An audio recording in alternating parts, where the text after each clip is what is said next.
Goedenavond, je kijkt naar Zeeland Nu van zondag 9 november met een overzicht van het Zeeuwse nieuws.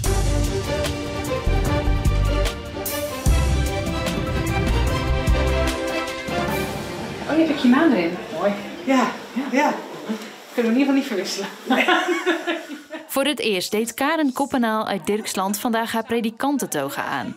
In een speciale dienst werd ze vervolgens bevestigd als predikant van de gereformeerde kerken in Tolen en Poortvliet. Zend nu op uw dienaar Karen, uw Heilige Geest.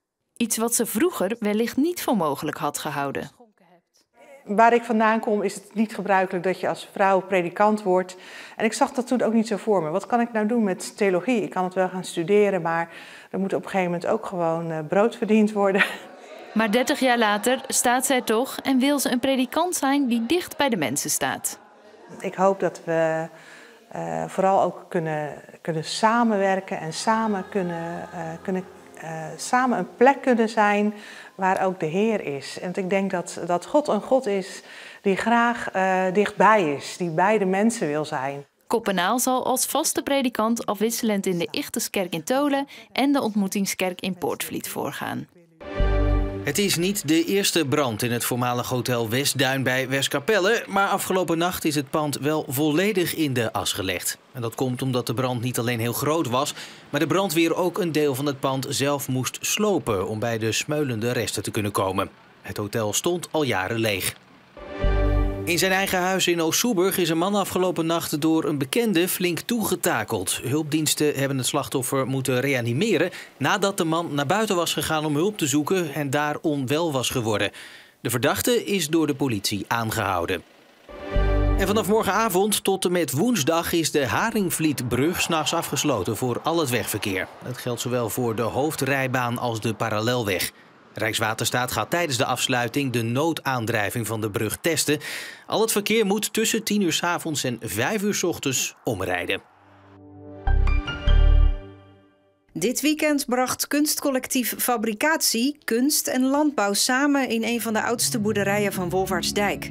De kunstenaars lieten met hun werk het spanningsveld zien tussen ons soms romantische beeld van de landbouw en de harde realiteit van industriële voedselproductie. Ik wil graag dat mensen gaan nadenken over wat nou eigenlijk precies de manier is waarop wij dingen produceren en de manier is waarop wij omgaan met onze omgeving en dieren. En echt gaan nadenken over, ja, is dat nou echt wat we willen? Zou het misschien anders kunnen of moeten? Of is dit het?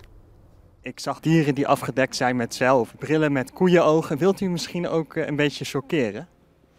Niet per se. Ik denk, als we het hebben over die koeienogen, nou, we lopen allemaal in de supermarkt rond, daar liggen allerlei vleesproducten. En koeienogen dan niet, maar die koeienogen zijn net zo goed onderdeel van het dier. En we bewaren deze ogen hier goed in de koelkast, dus het is helemaal niet zo vies of chockerend, vind ik zelf in ieder geval.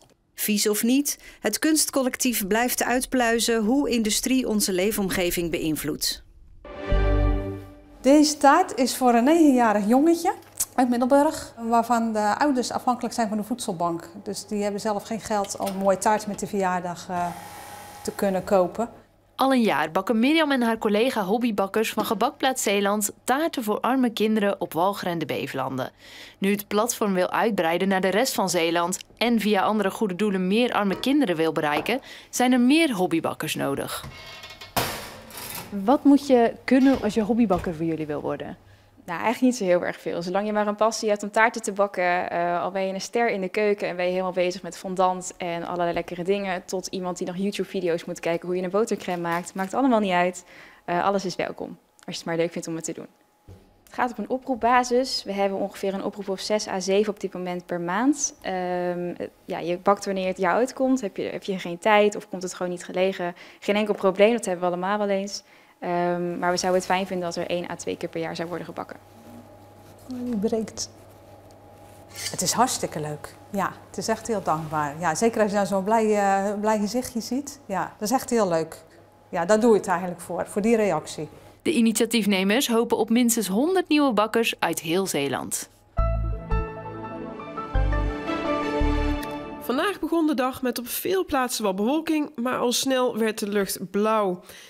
Ook vanmiddag was het zonnetje dat domineerde. Vannacht neemt vanuit het westen de bewolking toe en koelt het af naar zo'n 9 graden langs de kust tot 7 graden in het binnenland. En morgen is een overwegend bewolkte dag en er trekt een frontaal systeem over wat in de middag en avond zorgt voor regen en regenbuien. De maximumtemperatuur die blijft morgen steken op 12 graden en er staat een matige zuid- tot zuidoostenwind.